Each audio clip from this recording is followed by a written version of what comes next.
Ira, boa tarde a todos. É sempre um prazer estarmos aqui reunidos para mais uma palestra da tarde de hoje. E hoje nós temos aí o nosso querido amigo Cláudio Munhoz, que vai falar sobre a comida de Jesus, que está em João. Como sempre, ele traz para nós Jesus nas suas palestras. Então, nós vamos iniciar. Vamos ler uma página do livro Fonte Viva, número 152, se intitula Vem. Esse livro é Francisco Cândido Xavier, por Emmanuel. Vamos ver o que Emmanuel vai nos dizer no dia de hoje. E quem o ouve, diga, vem. E quem tem sede, venha. Apocalipse, capítulo 22, versículo 17. A Terra é a grande escola das almas em que se educam alunos de todas as idades. Se atingiste o nível das grandes experiências, não te inquiete a incessante extensão do trabalho. Não enxergues inimigos nos semelhantes de entendimento imperfeito. Muitos deles não saíram ainda do jardim de infância espiritual. Dá sempre o bem pelo mal, a verdade pela mentira e o amor pela indiferença. A inexperiência e ignorância dos corações que se iniciam na luta fazem, frequentemente, grande algazarra em torno do espírito que procura a si mesmo. Por isso, padecerás muitas vezes aflição e desânimo.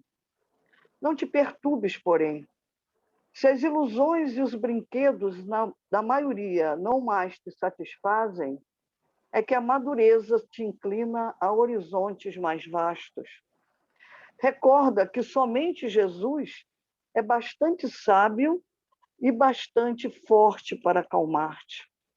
Ouve-lhe o apelo divino formulado nas derradeiras palavras do seu testamento de amor. Vem. Ninguém te pode impedir o acesso à fonte da luz infinita. O Mestre é o eterno amigo que nos rompe as algemas e nos abre portas renovadoras. Entretanto, é preciso saibas querer. O Senhor jamais nos fará violência. Sofres? Estás fatigado? Tropeça sob os fardos do mundo? Vem. Jesus reserva-te os braços abertos.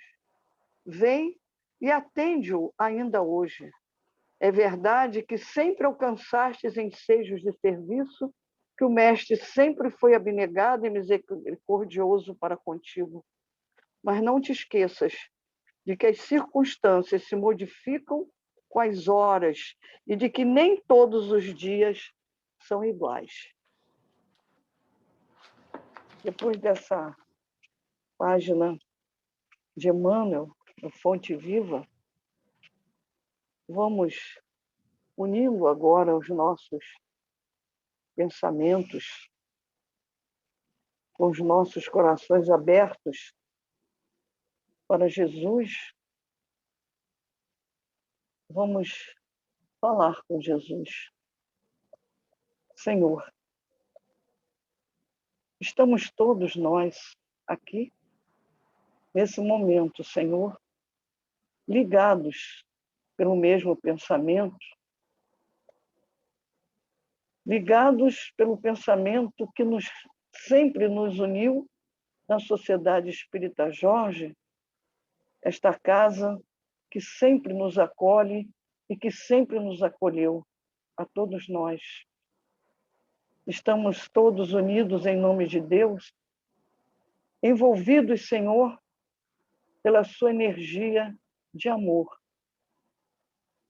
E aqui nós estamos, Senhor, para agradecer por estes momentos, agradecer por podermos estar dizendo, Senhor, obrigada por tudo que nós temos recebido por tudo aquilo, Senhor, que nós conseguimos vencer. Obrigada, Senhor, a nossa gratidão por essa casa de amor que sempre nos recebeu. E também, Senhor, nesse momento tão difícil, em que o nosso planeta está doente, mas que assim mesmo, Senhor, irmãos, dão as mãos, fazem as suas orações, emitem sentimentos de luz nessa atmosfera em que, nesse momento, Senhor, nós possamos, juntos, unidos, em seu nome, também, falando de Jesus, falando de tudo aquilo que o Senhor deixou para nós, possamos emitir sentimentos de luz, sentimentos para que ajude a transformar a psicosfera desse planeta, esse nosso planeta. Nós agradecemos a presença desses nossos amigos espirituais, guias espirituais, irmãos que trabalham nessa casa de amor, encarnados e desencarnados presentes, e te pedimos, Senhor, licença para iniciarmos o nosso trabalho da tarde de hoje com o nosso irmão Cláudio Munhoz. Muito obrigada, Senhor. Obrigada a todos os irmãos queridos que nos assistem. Graças a Deus. Cláudio, é com você, Cláudio. A palavra é sua. Obrigado. Muito obrigado. Boa tarde a todos que nos conhecem. É com muita alegria que retornamos a esta casa para podermos estudar um pouquinho o Evangelho de Jesus à luz da doutrina espírita.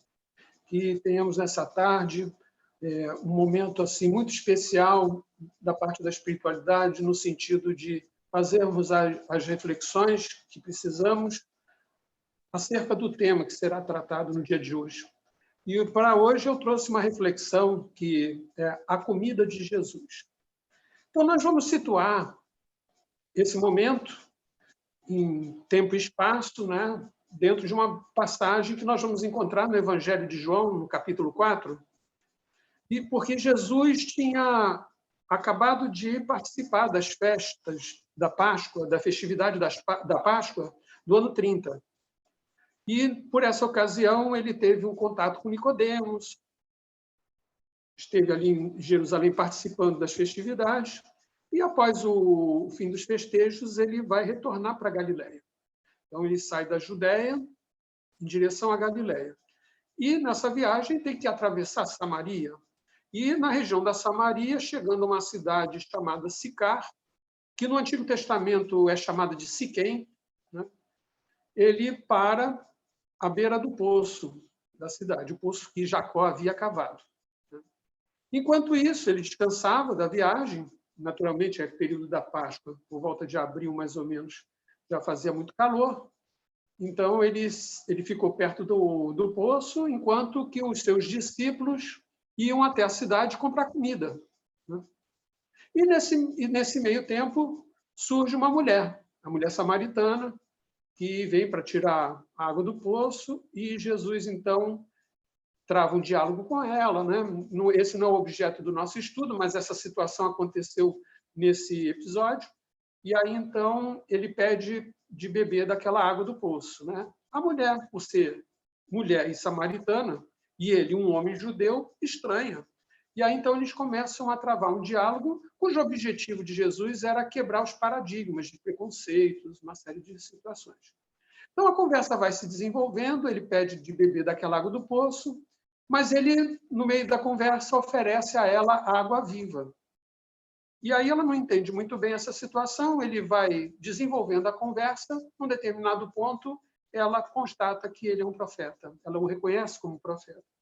E mais adiante, na condição de profeta, ela abrindo seu coração, colocando uma série de questões que separam os judeus dos samaritanos em termos da prática religiosa, ela vai dizer que espera pela vinda do Messias, e quando o Messias viesse, traria todas aquelas explicações ali. que Jesus já até vinha falando. E é quando Jesus diz para ela que ele é o Messias, né? Ela fica exultante, larga o cântaro ali e vai correndo avisar o povo da cidade. Nesse meio tempo, os discípulos voltam da cidade, trazendo os alimentos, né? E eles, é claro, eles viram de longe que Jesus conversava ali com uma mulher, e segundo a lei, aquilo ali era uma transgressão, né? A Torá, aos termos da Torá, e, enfim, eles estranharam aquilo, mas não perguntaram nada a Jesus, ficaram quietos. E aí, então, eles ofereceram a Jesus, come, ou seja, trouxeram comida e ofereceram comida a Jesus. Aí Jesus vai se virar para eles e vai dizer assim, eu tenho uma comida para comer que vós não conheceis. Eles não entenderam nada, né? Da mesma forma como a mulher samaritana não entendeu, a princípio, o que seria água viva. E aí, então, eles começaram a perguntar, será que alguém trouxe alguma coisa de comer? Ele já comeu? E aí, então, insistiram, e aí Jesus disse assim, a minha comida é fazer a vontade daquele que me enviou e de realizar as suas obras. Então, essa foi a lição que, naturalmente, eles devem ter refletido a respeito, o que significava isso. E nós vamos ver que a expressão, a comida de Jesus, ela tem uma significação muito ampla, ela é transcendental.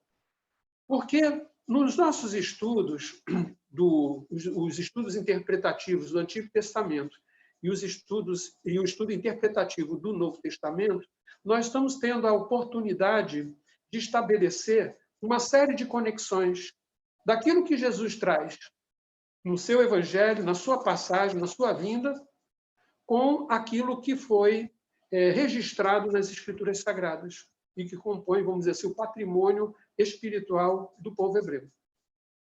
E nós temos tido a oportunidade de refletir sobre uma série de pontos que se interligam e que nos mostram vamos dizer assim, uma construção espiritual dentro de um programa muito amplo, evolutivo, que o Cristo planetário e a espiritualidade traçaram para nós, na humanidade da Terra, que está calcada nas 3 revelações, na primeira, na segunda e na terceira, que é uma sequência de ensinamentos que vão sendo transmitidos dentro de um processo de evolução de entendimento da humanidade e, assim, podemos sair de uma infância espiritual para uma condição agora de adentrarmos a maturidade, né? Porque ainda somos jovens, somos adolescentes espirituais.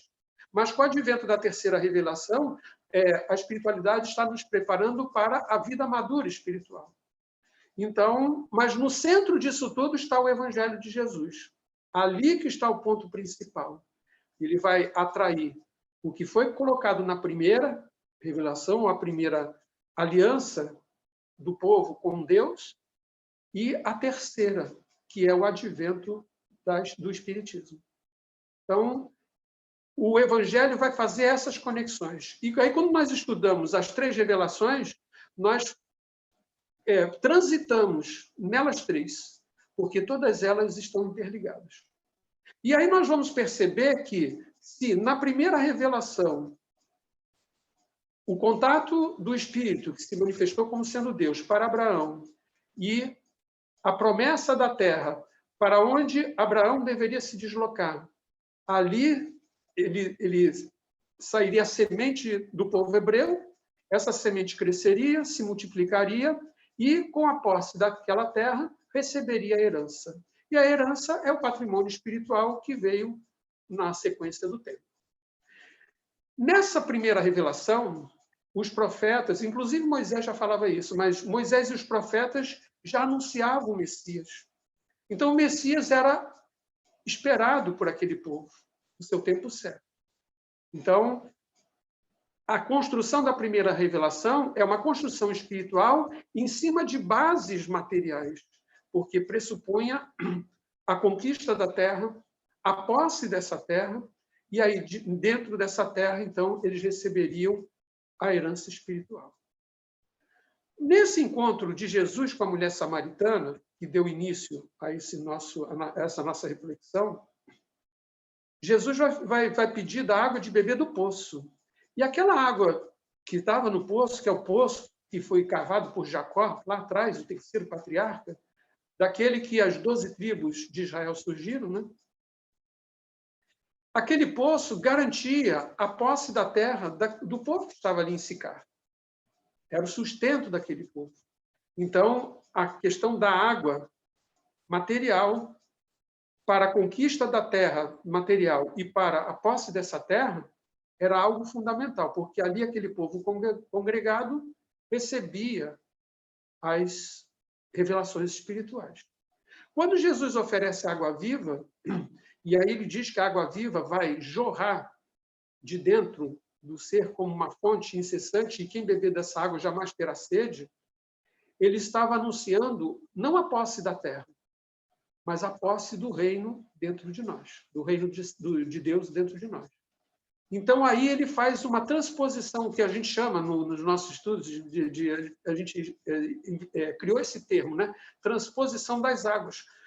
Quando você tem uma construção no Antigo Testamento e Jesus traz essa mesma construção dentro de uma transcendência. E aí já não era mais a água do poço a garantir a posse da terra física, mas a água viva que garantia a conquista e a posse do reino de Deus dentro de nós. Da mesma forma é a comida. Porque se formos ver lá naquela trajetória de Moisés tirando o povo do Egito e ficando com o povo durante 40 anos no deserto, muitas dificuldades surgiram ali. Falta d'água, falta de comida, uma série de coisas. E o povo sempre estava a murmurar com Moisés, reclamando por que ele tirou o povo do Egito e o colocou naquela condição de necessidade. E sempre depois de uma lamúria, Deus providenciava algo que tranquilizava as pessoas, mostrando que Deus é misericordioso, que Deus está presente nas nossas vidas e Ele nunca deixará de faltar nada. Mas precisamos trabalhar, precisamos fazer por onde. Né? E aí, então, nesse trabalho incessante de Moisés, tem aquela passagem que fala do maná. Inclusive, essa semana estudamos isso. Então, ela tem um significado importante, porque aquele maná que foi servido por Deus para matar a fome daquele povo que estava peregrinando no deserto, e seriam 40 anos, e 40 representa a transformação. Então, era necessário aquele percurso de 40 anos para poder entrar na Terra Prometida, o que só se efetivou com Josué, que foi o sucessor, né, de Moisés. Aí sim, eles tomaram a posse da terra que Deus havia prometido a Abraão. Então, esse maná veio matar a fome. E Jesus agora está falando de uma comida, porque os discípulos chegaram com comida material, pensando que Jesus estivesse com fome. E aí Jesus vai mencionar a comida que ele tinha que comer, que é fazer a vontade do meu Pai e fazer e realizar as suas obras. Então, dentro daquela questão de construção espiritual em cima de fundamentos materiais, Jesus transcende e nos traz uma compreensão espiritual já calcada em cima de fundamentos espirituais. E daí, então, por isso que ele transcende com a sua pregação. Então, vista essa questão da comida, nós vamos avançar um pouco mais no tempo, porque essa situação que eu vou citar agora tem a ver com a comida que Jesus tinha de comer. Então, nós vamos nos aproximar da Páscoa do ano de 33, que foi a Páscoa que Jesus acabou sendo levado à cruz. Jesus estava peregrinando pela região da Pérea, e como a Páscoa já se aproximava, então ele começou a se dirigir a Jerusalém. E parou em Betânia. Ali se hospedou em Betânia. O texto bíblico não é claro. Fala-se da casa do Simão leproso, ou Simão fariseu, mas também ali em Betânia tinha a casa de uma família de amigos de Jesus, que era a família de Lázaro, Marta e Maria. Eu ia falar Miriam, porque Maria também significa Miriam, né? Então, Lázaro, Marta e Maria. Então, não se sabe ao certo onde ele ficou. Eu acredito que tenha ficado nessa casa, né? Porque ele teve um jantar também na casa desse Simão, em Betânia. E era o dia 8 de Nisan, ou seja, faltavam 6 dias para a Páscoa. E naquela semana que antecedia a Páscoa, Jerusalém começava a receber os peregrinos de todas as partes, e ali também se realizavam os festejos que antecediam a Páscoa. Então, a cidade vivia fervilhando, e Jesus, tendo se hospedado em Betânia, Betânia fica a 3 quilômetros de Jerusalém, então dá para ir caminhando tranquilamente, não é uma caminhada longa, isso é uma caminhada que a gente faz todos os dias, né? Eu adoro caminhar, então a gente faz sempre uma caminhada mais ou menos desse tamanho, né? Não é uma caminhada longa, e então Jesus estava acomodado na periferia, num lugar mais tranquilo, numa residência que o recebia bem, e ele passava o dia, todo dia, em Jerusalém para os festejos. Então, ele chegou no dia 8, no dia 9, então, na parte assim que o sol nasceu, ele foi para Jerusalém. Participou dos festejos no templo, peregrinou por ali. E já no final do festejo daquele dia, Jesus sai do templo. Sai do templo e olha tudo ao redor. O texto só fala isso. E depois dele olhar tudo ao redor, ele retorna para Betânia.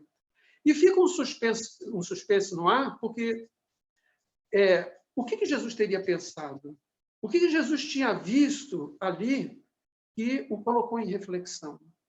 E aí ele voltou, no final da tarde, para Betânia. No dia seguinte, quando amanheceu, ele toma o caminho, junto com os seus discípulos, em direção a Jerusalém. E o texto diz assim: Jesus teve fome. Ora, quando o texto fala Jesus teve fome, nós lembramos que Jesus tinha acabado de sair da residência onde ele estava hospedado. E, naturalmente, deve ter feito uma refeição antes de sair. Porque, sendo na casa de Marta e Maria, duvido Marta não tivesse preparado, né, um café da manhã, né, por assim dizer, dos tempos de hoje, para Jesus. E aí Jesus, no início do caminho, teve fome. Que fome seria essa? Não podia ser uma fome física, né?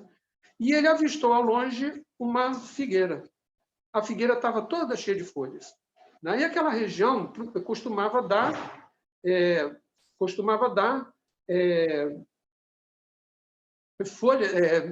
figos fora da época.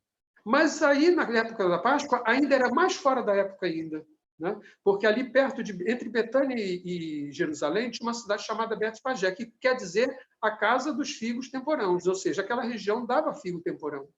Só que essa figueira estava com uma aparência muito antes do período do figo temporão. E quando ela apresentava aquela aparência toda cheia de folhas, provavelmente era quase certo de ter frutos ali. E aí Jesus se dirigiu à figueira, e qual não foi a surpresa para ele, não, né? Mas para os apóstolos. Aquela figueira não tinha fruto nenhum.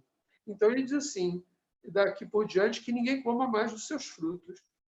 E se dirigiram a Jerusalém, participaram dos festejos, né? Toda essa situação. E no final do dia, retornaram para Jerusalém. Naturalmente, passaram ali de noite, não perceberam nada. No dia seguinte, tomaram o caminho de novo de Betânia para Jerusalém. Quando passaram por essa figueira, Pedro percebeu que a figueira estava seca. E aí chamou a atenção do mestre. E aí disse: mestre, aquela figueira que tu amaldiçoaste, secou. Né? Quer dizer, ainda acusa Jesus de ter amaldiçoado a figueira. Aí as pessoas pensam assim: nossa, mas que maldade que Jesus fez, né? Será que ele fez isso mesmo? Mas não foi nada disso. Quer dizer, houve a situação, mas Jesus fez porque aquilo representava um ensinamento importante. Porque no dia anterior ele teve fome, queria encontrar frutos ali e aquela figueira não deu. Era só bonita na aparência, cheia de folhas. E aí, então, diante dessa observação de Pedro, Jesus vai dar 2 ensinamentos. Um acerca da fé, a importância da fé, e outro acerca do perdão. E aí nós vamos entender que aquela situação da figueira seca, o fato de Jesus ter fome e no dia anterior ele ter saído do templo, ter olhado tudo em volta e ter observado alguma coisa, não ter falado nada, essa fome que ele teve tem a ver com essa observação que ele faz ao sair do templo. Porque nós vamos entender que, dentro das simbologias do povo hebreu, a árvore representa o ser na sua individualidade e também na sua coletividade. Uma árvore que dê frutos é o homem que pratica as boas obras e tem boas obras para apresentar. Como dizia João Batista, apresentar obras, frutos dignos de arrependimento. E aí o que ele percebe ao sair do templo e olhar em volta? Ele viu várias árvores frondosas, todas cheias de folhas, porém nenhuma com frutos.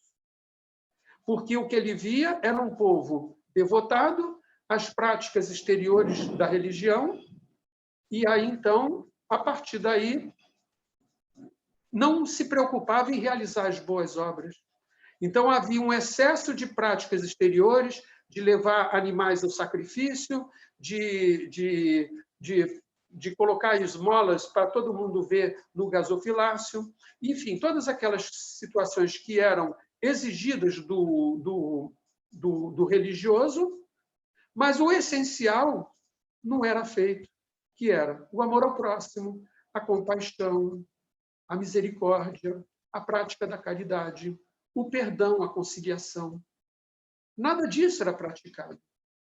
Então, naquele momento que Jesus sai do templo, ele teve fome. Assim como ele teve fome, continuou tendo fome ao voltar para Jerusalém. E aí foi procurar frutos na figueira.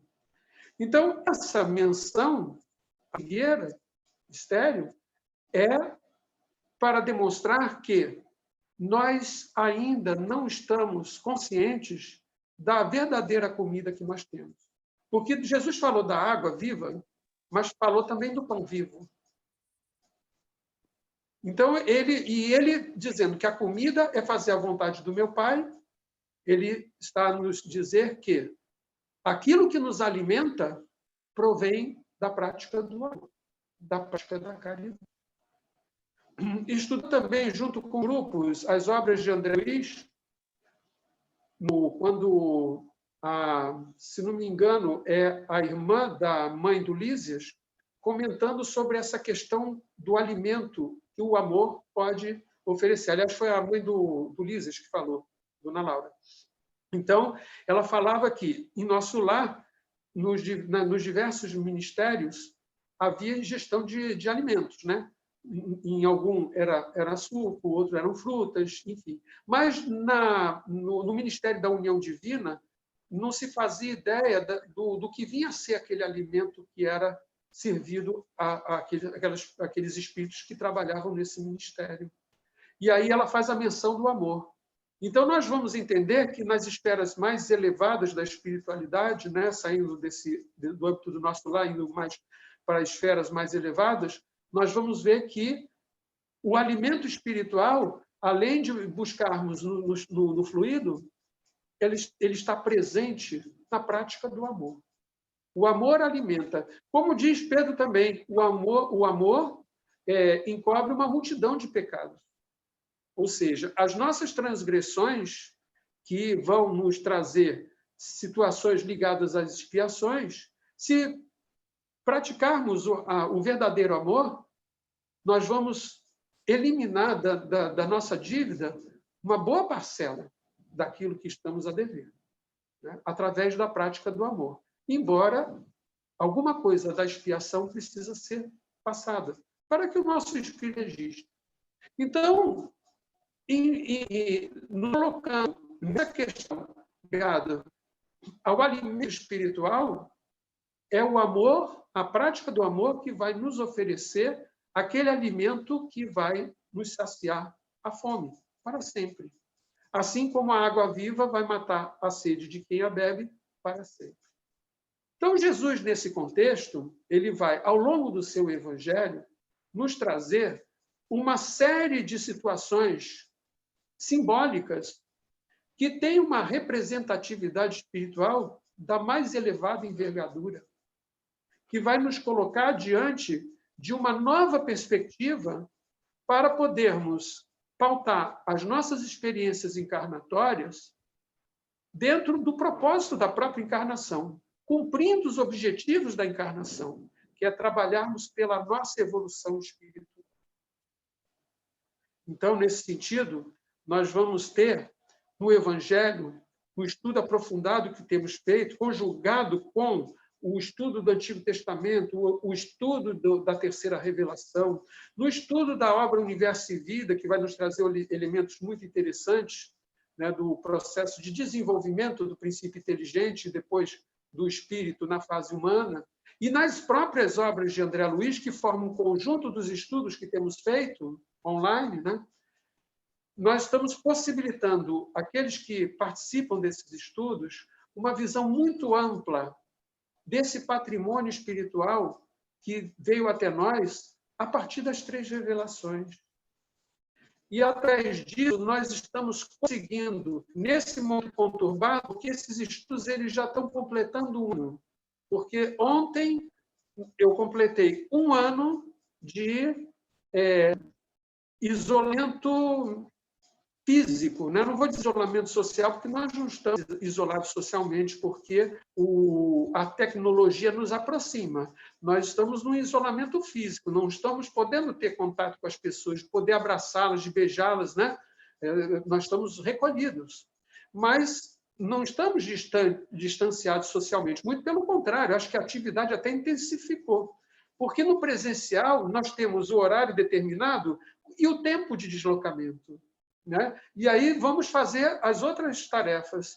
No online, nós estamos tendo, ao longo de todos os dias, de domingo a domingo, de estar em contato com os grupos. E a gente percebe que cada um que participa dos estudos participa de vários desses estudos, não é só de um. Então, nós temos tido uma convivência muito profunda, muito próxima. E como cada um está vivendo uma situação de muita dificuldade emocional, psíquica, financeira, né? Todo mundo tem algum problema nesse sentido por conta do que está acontecendo, já estamos completando um ano, e justamente ontem completei um ano do último estudo presencial, que foi no Lar Paulo de Tarso, foi num domingo. Nós fizemos o último encontro ali do nosso estudo, do NEP, né? Eu faço no Discípulo Samuel, faço também no Lar Paulo de Tarso, em Copacabana, no CERJ, e agora nós temos todos esses estudos online. Então, no ano passado, há um ano, nós tivemos o último encontro presencial. E ontem estava refletindo sobre isso. E, a partir daí, conseguimos, através dos recursos da tecnologia, manter os estudos mais vivos ainda, e assim podemos estar próximos. E isso tem sido uma sustentação muito grande para todos nós, inclusive para mim, porque atravessar esse momento que estamos vivendo, de muito sofrimento, de muitas perdas, estamos perdendo pessoas queridas, pessoas amigas, familiares. As famílias estão enlutadas, porque vamos multiplicar o número de vítimas só dessa enfermidade por 11, que é a média de pessoas enlutadas por cada pessoa que vai. A gente vê a quantidade de pessoas que estão sofrendo com a perda dos seus entes queridos. E assim também com a questão da perspectiva de futuro. O que será de nós? Né? E aí ficamos assim, em prece para que a espiritualidade nos traga uma luz para encontrarmos o caminho para a solução desse problema. E de um dia, que esperamos ser breve, né? Sim, esperamos, possamos retomar todo o nosso trabalho, se bem que o online veio para ficar, né?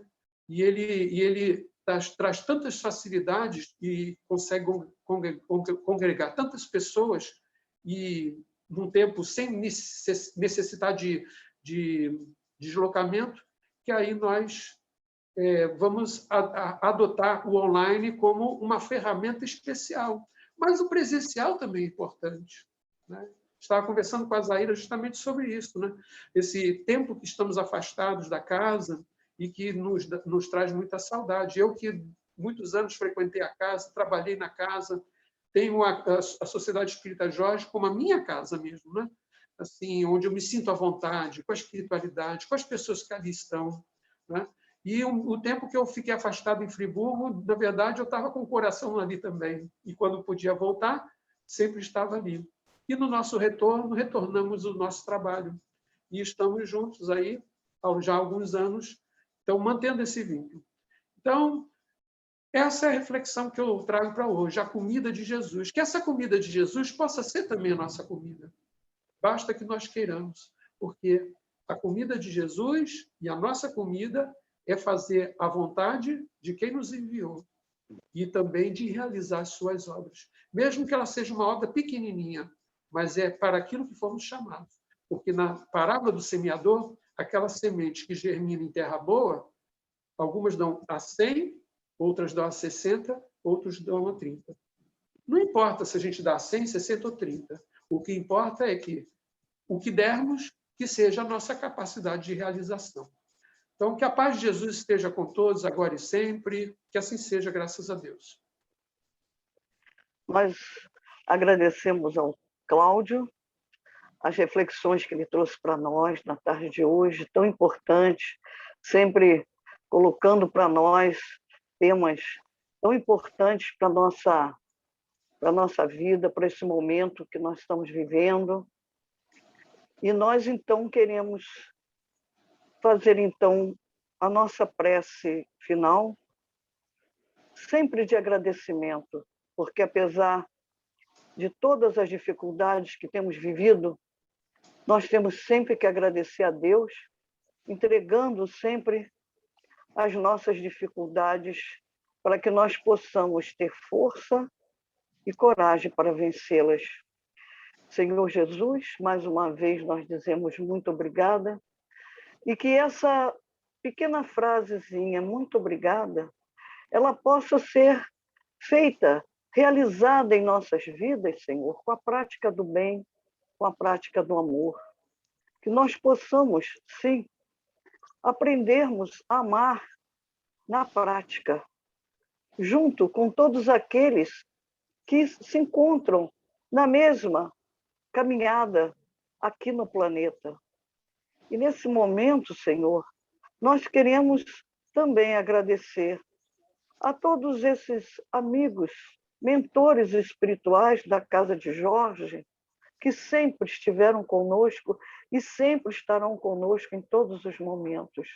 Nós agradecemos a todos pela ajuda, pela proteção e pelo amparo que é dado a todos aqueles que chegam a esta casa, encarnados ou desencarnados. Agradecemos pelos estudos, agradecemos por tudo que continuamos recebendo sempre, não só dos nossos irmãos da casa que trabalham, como também dessa espiritualidade, dos mentores, do irmão Trento, irmão Arruda.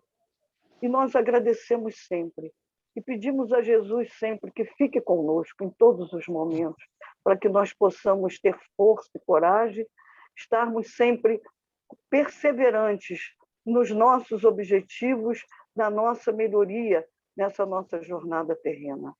Agradecemos a encarnados e desencarnados presentes e pedimos, Senhor, mais uma vez, licença para nós, então, terminarmos essa parte tão importante dos estudos na nossa Sociedade Espírita Jorge. Graças a Deus, muito obrigada, Senhor.